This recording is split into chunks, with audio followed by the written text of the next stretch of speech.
नमस्कार.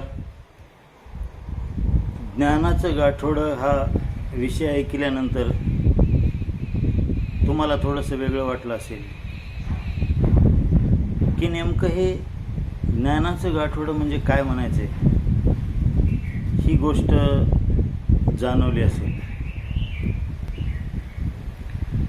आज आपण बघत आहोत की जगामध्ये विज्ञानाने किती मोठी प्रगती केलेली आहे आणि या प्रगतीत करत असताना जे माणसाच्या जीवनामध्ये भौतिक रूपाने जो आमूलाग्र बदल झालेला आहे, तो सर्व बदल जर आपण पाहिला तर आज मनुष्य जीवन भौतिक रूपाने एका खूपच वेगळ्या उंचीवर गेलेलं आपल्याला त्या ठिकाणी दिसून येत आहे. म्हणून या विज्ञानाने प्रगत झालेल्या युगामध्ये अनेक प्रकारची माध्यमं माणसाला मिळालीत आणि त्याच्यामुळे काय झालंय, मानवी जीवनामध्ये कोणत्याच गोष्टीची त्या ठिकाणी भौतिक रूपाने कमतरता राहिली नाही. त्याला पाहिजे त्या गोष्टी या ठिकाणी तो प्राप्त करू शकतो. अशा प्रकारे मानवी जीवन झालेलं आहे आणि या जगामध्ये चालू या काळामध्ये माणसाला ज्ञानासाठी सुद्धा अनेक प्रकारचे माध्यमं उपलब्ध आहेत. म्हणजे टी व्ही आहे, आपलं सोशल मीडिया आहे, मोबाईलच्या रूपाने किंवा अनेक प्रकारचे ग्रंथ त्या ठिकाणी छापून एकदम कमी किमतीमध्ये उपलब्ध आहेत. म्हणजे जे काही आपल्याला ज्ञानासाठी आवश्यक गोष्ट आहे ती सर्व आज एका बटनावर त्या ठिकाणी आपल्या खिशामध्ये आपल्याला उपलब्ध आहे. त्याच्यासाठी वेगवेगळी माध्यम आहेत. आज जर आपल्याला वेद, 6 शास्त्र, 18 पुराण याचं बी आपल्याला कोणती गोष्ट माहिती नसेल तर आपण आपल्या खिशामधला मोबाईल काढून त्याच्यावर काही बटणं दाबून आपण पाहिजे ते वेद उपनिषदामधली कोणत्याही श्लोकावरचं विवचन ऐकू शकतो, भगवद्गीता ऐकू शकतो.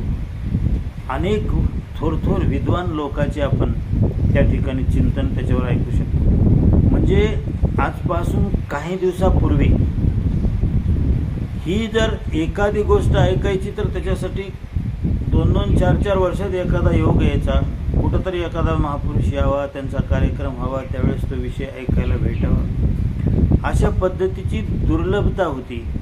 पण आज मानवी जीवनामध्ये इतका सुकाळ झालेला आहे कोणत्याही गोष्टीचा की त्याच्या पुढ्यामध्ये, त्याच्या खिशामध्ये जणू काय पूर्ण विश्वाचं ज्ञान आहे. नुसतं त्या ठिकाणी बटन दाबलं की त्याला सर्व गोष्टी हजर आहेत.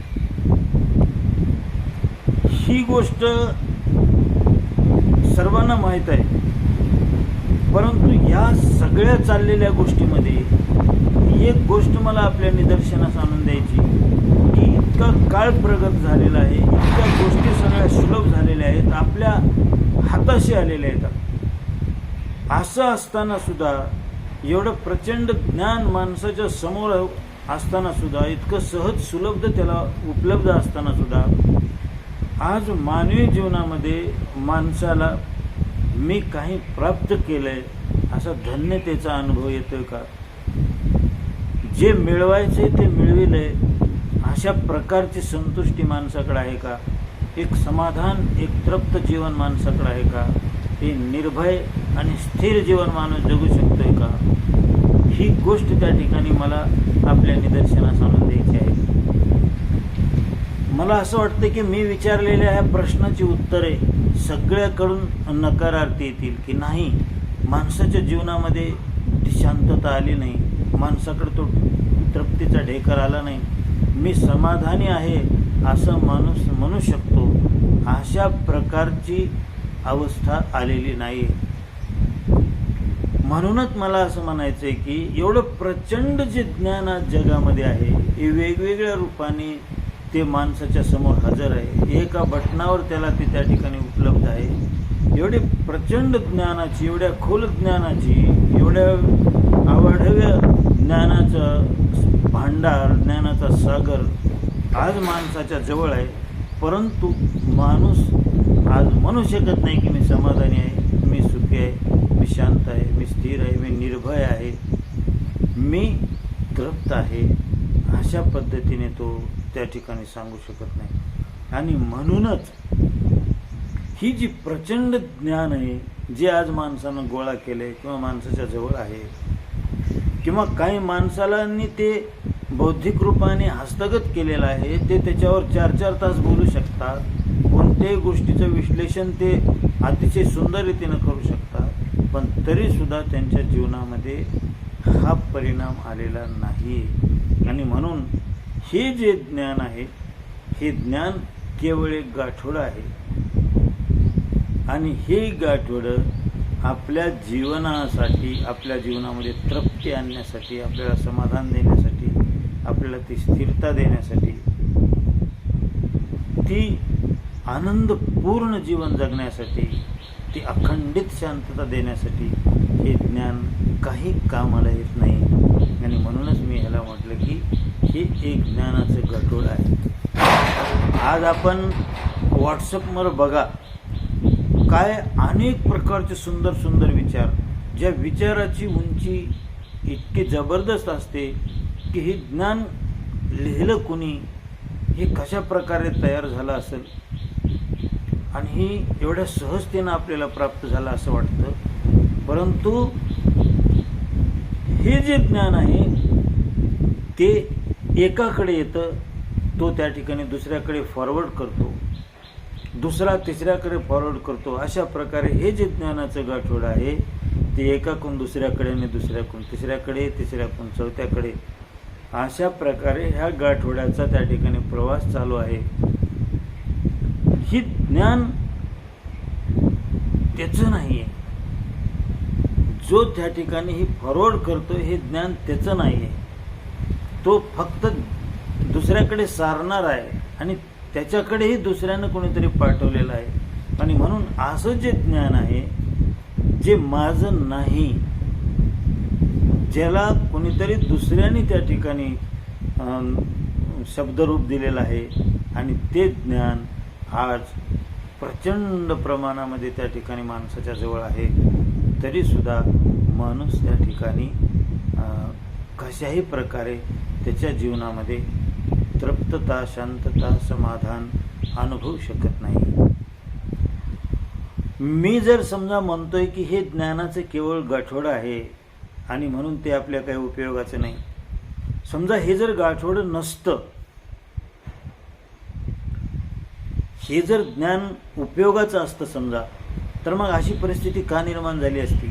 अहो, एखाद्या व्यक्तीकडे 1000 लिटरचा ड्रम भरलेला आहे पिण्याच्या पाण्याने आणि तरी तो माणूस तहानलेला आहे, अशी जर बातमी तुम्हाला कोणी सांगितली तर आपण काय म्हणू की अरे खोटी गोष्ट आहे. ज्याच्याकडे 1000 लिटरचा ड्रम भरलेला आहे पिण्यायोग्य पाण्याचा आणि तो माणूस त्या ठिकाणी तहानेनं व्याकुळ आहे, हे शक्यच नाही आहे. अशीच गोष्ट त्या ठिकाणी आज घडते. तुम्ही सर्वजण स्वतः विचार करून बघा. मी एक त्या ठिकाणी सुविचार टाकला होता, सगळ्या जणांच्या भुवया उंचावल्या होत्या त्याच्यामुळे की असे कसं काय असू शकतं किंवा हे असं कसं काय विचार यांनी टाकला. तो सुविचार असा होता की घरामध्ये सर्व साहित्य आहे किचनमध्ये, परंतु स्वयंपाक बनवा येत नसेल तर तो व्यक्तीची भूक शांत होऊ शकत नाही.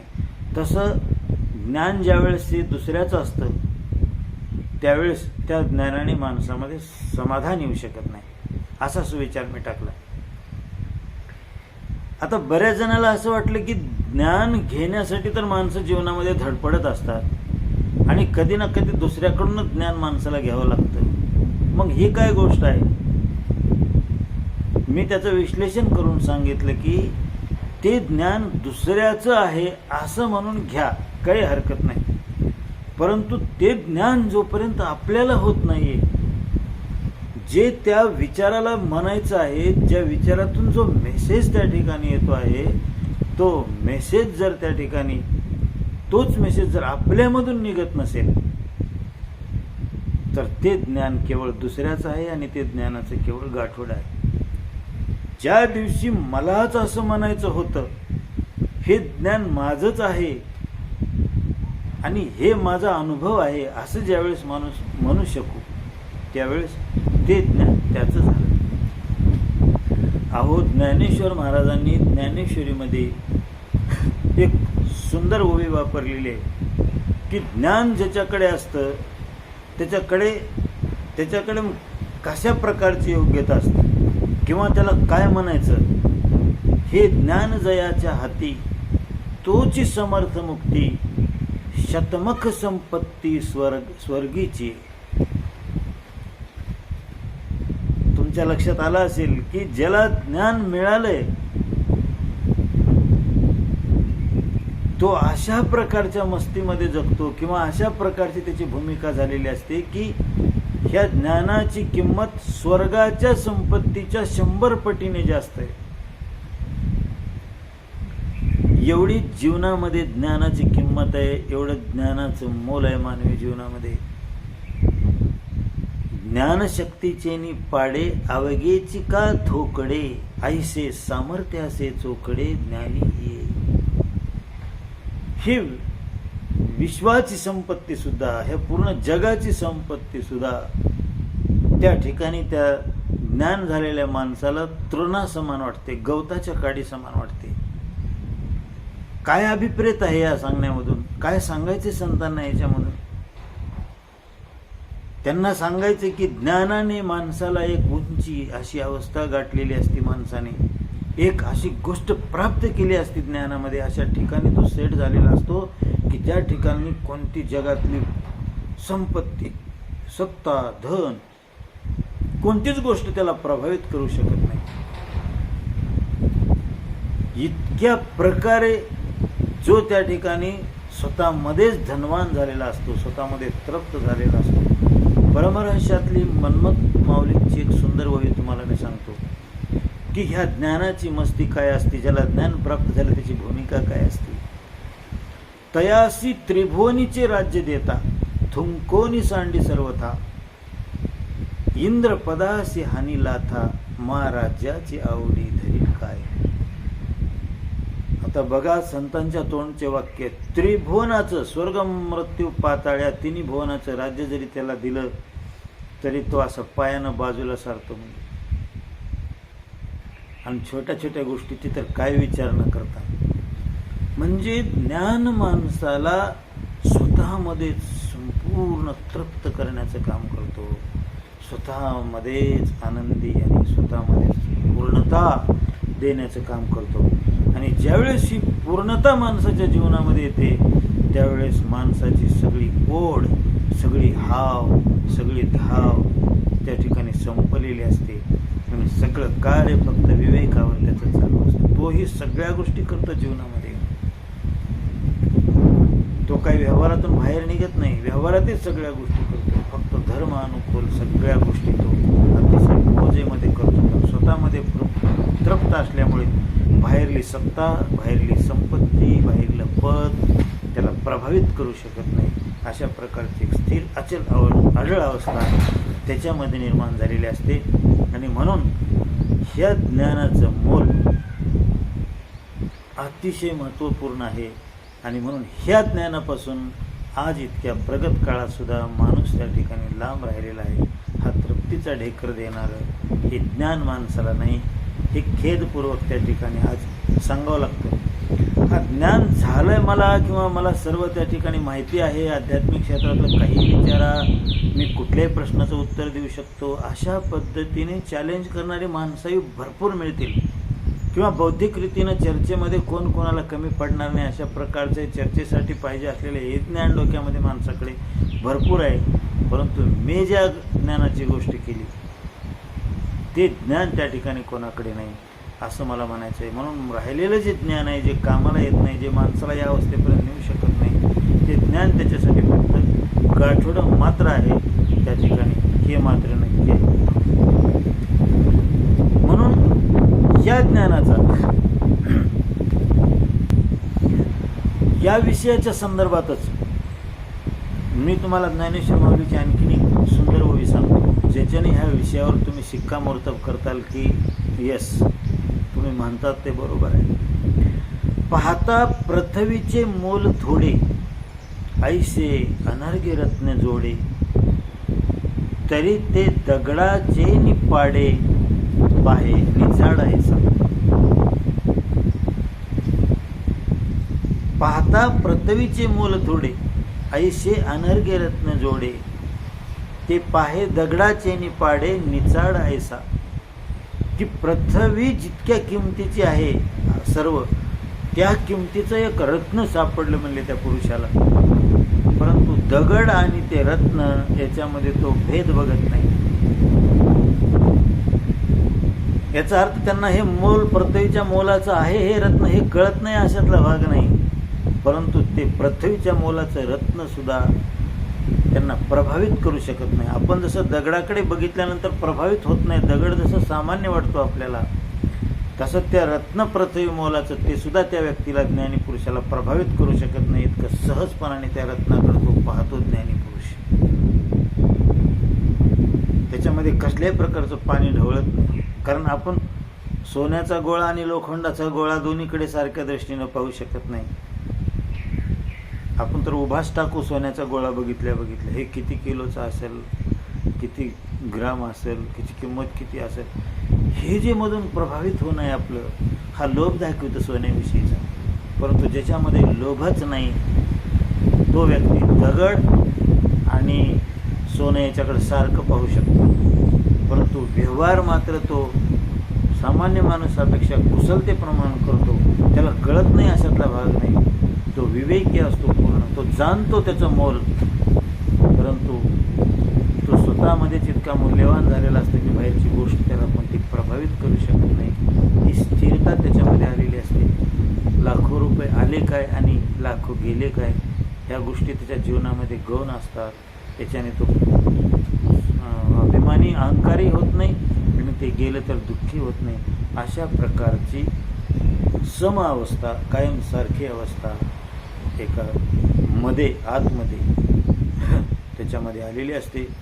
अशा पद्धतीचं हे शिखर गाठणं ही मानवी जीवनाचं स्वतःच्या स्वरूपामध्ये स्थिर होण्याची ही कला, ज्ञान त्याला देत असते की पुन्हा कोणती गोष्ट त्याला हलवू शकत नाही. अहो आज त्या ठिकाणी ज्याला जेंटलमॅन म्हणतो आपण, जो त्या ठिकाणी लाखो रुपयाच्या ऑफिसमध्ये बसून त्या ठिकाणी पद घोषवित असतो, 100-200 रुपयानं तो माणूस आज खरेदी करता येतो आपल्याला, असा हलतो तो माणूस. परंतु ज्ञानाने माणसाच्या जीवनामध्ये जे स्थैर्य येतं त्याचं वर्णन होऊ शकत नाही. आणि म्हणून आज जे ज्ञान आपण ज्याला म्हणतो ते केवळ त्या ठिकाणी एक ज्ञानाचं गाठोड आहे. तो आज प्रत्येकाकडे आहे ते, आणि बोलण्यात आहे, स्वतःच्या खिशामध्ये आहे, सगळ्या ठिकाणी. पण हे ज्ञान त्या ठिकाणी त्या जीवनामध्ये तृप्ती, समाधान, शांतता, स्थिरता, पूर्णता आणू शकत नाही.